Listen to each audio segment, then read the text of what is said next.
Hi, I'm Rebecca, and that's Doug. Welcome to Killer Meals. Today we are dining with Ruth Snyder, and this is her last meal.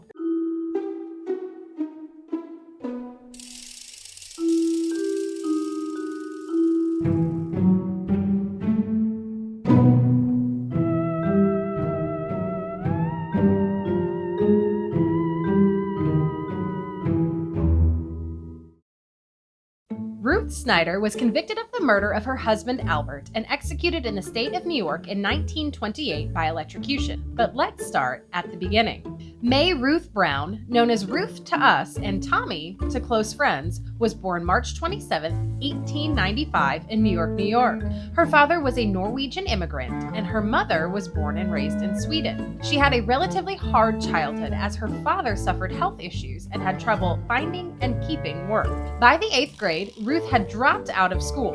Landis McKellar, who wrote The Double Indemnity Murder, a book on this case, postulates that Ruth left school because she was engaging in a sexual affair with a teacher, which is absolutely abuse because she was in the 8th grade. Allegedly, Ruth would get incredibly jealous of any other girl who showed interest in this particular teacher. And as a former middle school girl myself, I get it. McKellar believes that she either left on her own to avoid embarrassment, or the relationship was found out and she was expelled. However, she did go on to take night classes, learning shorthand and typing. Shortly after leaving school, Ruth got a job at the telephone company, where one small accident would completely change the course of her life. In 1915, Ruth innocuously dialed the wrong number and was accidentally connected to 32-year-old Albert Snyder, artist and editor of Motor Boating magazine. By the end of the call, he offered Ruth a job with him at the magazine, which she quickly accepted. Feelings blossomed between the two after working closely together, although a pretty large age gap and glaring personality differences made them an odd couple. Ruth was described by friends and acquaintances as vivacious and gregarious, while Snyder, much the opposite, was described as quiet and reserved. Despite being pretty much complete opposites and a 13-year age difference, the pair married and settled into a modest house in Queens. And in 1918, Ruth gave birth to their only child, Lorraine.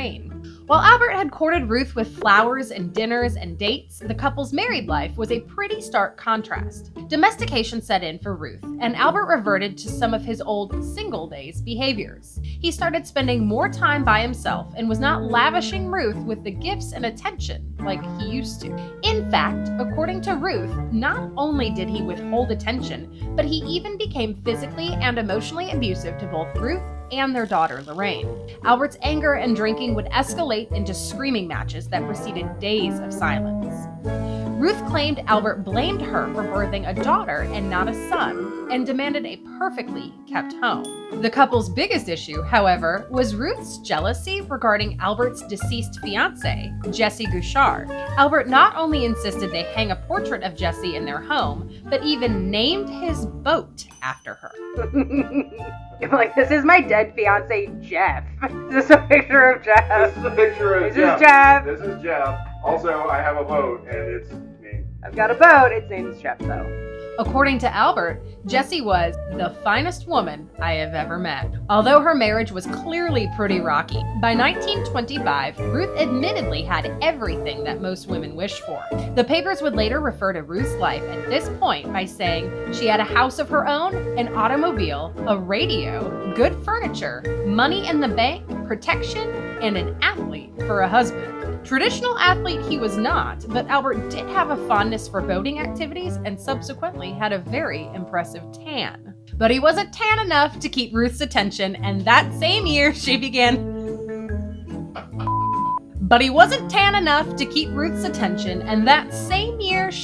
an extramarital relationship with Henry Judd Gray, a married corset salesman.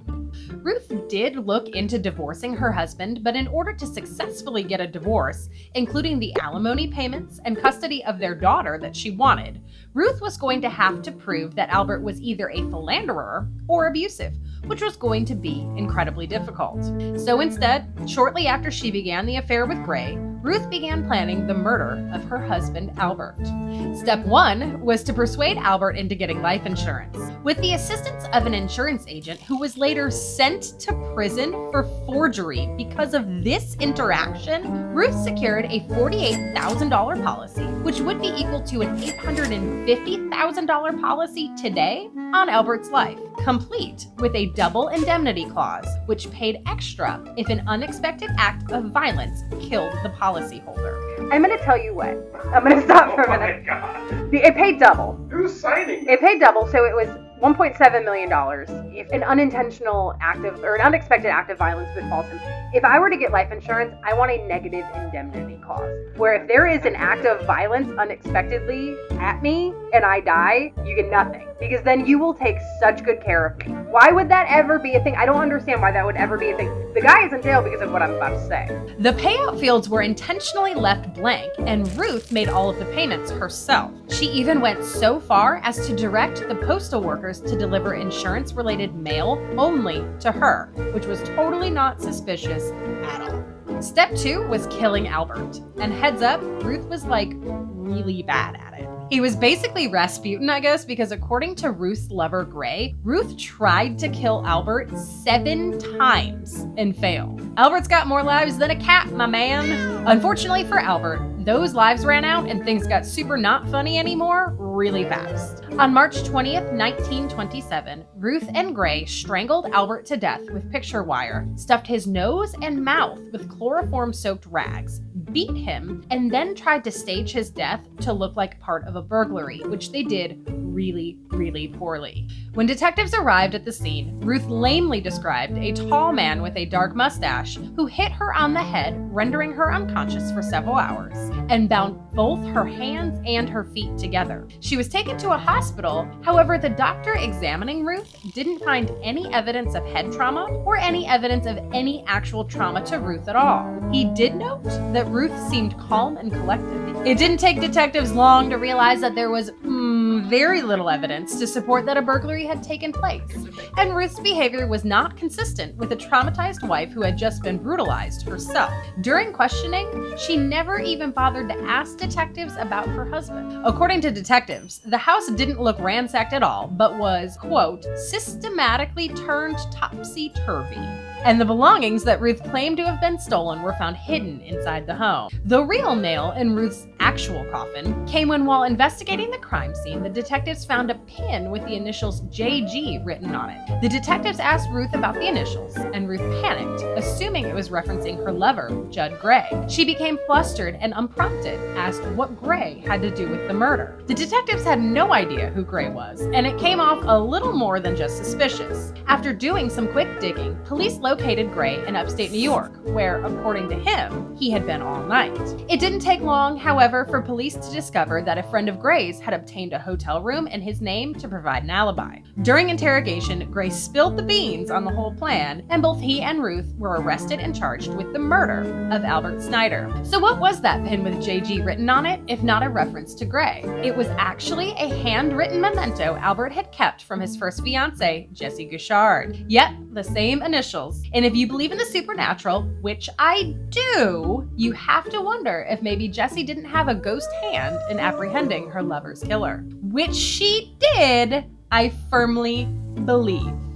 During the interrogation, both Ruth and Gray quickly turned on each other, blaming the other for the murder of Albert. Ruth even eventually claimed that her confession was coerced. During the trial, which was attended by celebrities of the time, vendors were outside selling food, and some guy even tried to build risers so people outside could see into the courtroom. Can you imagine? You're at trial for a murder and some guy's out there with a nail and hammer and wood trying to build high school bleachers.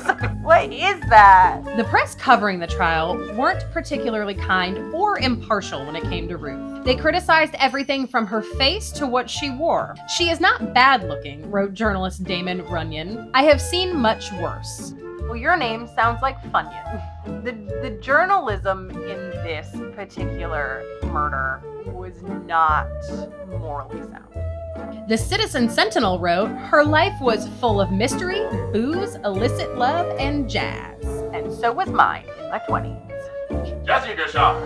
Was she smoking Grape? Well, you're good at it. The Daily Mirror wrote, Ruth was a shallow-brained pleasure seeker accustomed to unlimited self-indulgence, which at last ends in an orgy of murderous passion and lust. 2 of the 3 of those quotes, I would not be upset if people described me that way. Ruth's attorney tried to distance Ruth from Gray, while his attorney tried harder than ever to tie the cases together, as he was trying to avoid the death penalty and doubted that a woman would be sentenced to death. He was super wrong, and both were convicted of first-degree murder and sentenced to death on May 9th. 1927. Ruth served her sentence at Sing Sing Prison in New York, a place I know well from Law and Order. On January 12, 1928, Ruth became the 3rd woman in New York state history to be executed. She asked that her daughter, Lorraine, not be brought to the prison for a final visit. While she did become aware that both her parents were dead, it would be years before Lorraine would learn the truth about what happened to the both of them. Ruth was escorted to the electric chair just 10 minutes before her former lover and murder accomplice, Henry Judd Gray, was to be executed in the same chair. This all happened super fast. Let's be clear that, this happened in a matter of months. It is nothing like it is today, where, you get automatic appeals, you're on death row for 1,000,000 years. They threw the book at him and they were like, now you're gonna die. Snyder was executed by the New York State electrician Robert G. Elliott, which is a crazy job to have. Is he just an electrician? I don't know! He just goes to people's houses and electrocutes people also on the side? I don't know. Can you imagine where you're like, hey Rob, can you come take a look at my fuses keep blowing, I feel like something might be wrong, and he's like, yeah, but I cannot do it on March 9th. Elliott noted in his autobiography that Ruth had almost fainted when she saw the electric chair, nicknamed Old Sparky since 1891, and had to be helped into it by the matrons who tended to her on death row. Warden Lewis Laws received more than 1,500 applications for seats at Snyder's execution, and Tom Howard of the Chicago Tribune, working on behalf of the Daily News in New York, managed to secure one of only 20 spots. Unbeknownst to prison staff, Howard had a tiny secret camera illegally strapped to his ankle. See, since New York had adopted the electric chair as their method of execution, they had banned cameras in the execution chamber, as the process was pretty horrifying to witness. Since low-light film hadn't been invented yet and a flash going off was out of the question, Howard's only option was to expose a single frame long enough to capture an image. This meant Howard had only one shot at capturing a photo. He ran a cable up his trouser leg and at precisely the right moment, squeezed a bulb in his pocket, allowing the camera to go off. Incredibly, Howard was able to snap a photo of the exact moment the electric current was pulsing through Ruth's body. It was the first time a photograph had been taken of an execution. The Daily News ran it on the front page the very next day with the simple headline, "Dead." After an agonizing full 2 minutes of electrical current ran through her body, ruthless Ruth Snyder was pronounced dead at 11:14 p.m. She asked for chicken Parmesan with fettuccine Alfredo, chocolate ice cream, 2 milkshakes, and 12 grape sodas as her last meal. Order up. Hi. Let's start with the grape soda. I took some red grapes, real red grapes, and cooked all that down into a syrup with a little bit of water and some sugar, and we just made a soda. Can I try it? Yeah, let's try it. It's so good. God, it tastes like grapes, but it also weirdly tastes like grape soda. I always thought that grape flavoring in soda was purely artificial, which I'm sure that it is, but I didn't realize how much it would actually taste like an actual grape syrup. It does. It tastes just like a grape soda, like a grape crush. You get the effervescence. You do. It's very sensy.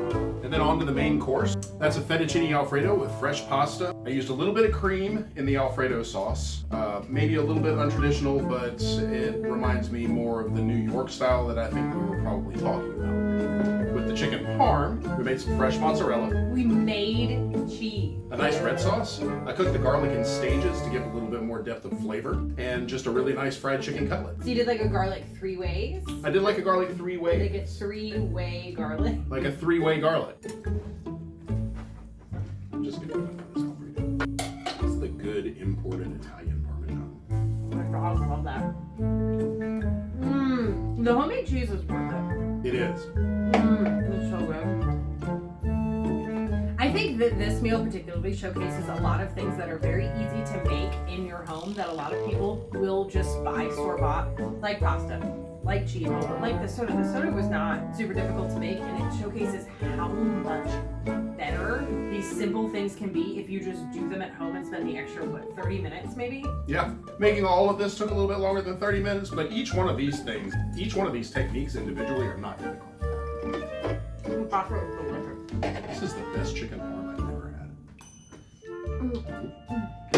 Alright, move on to the ice cream while I continue to eat this. Okay. For the ice cream, I went with just a basic chocolate ice cream, used a little bit of Dutch cocoa powder. The Dutch cocoa powder is going to give it a little bit of a better color, and it's not quite as bitter as just regular cocoa powder. I did not know that. Wow. But I will let you do the honors.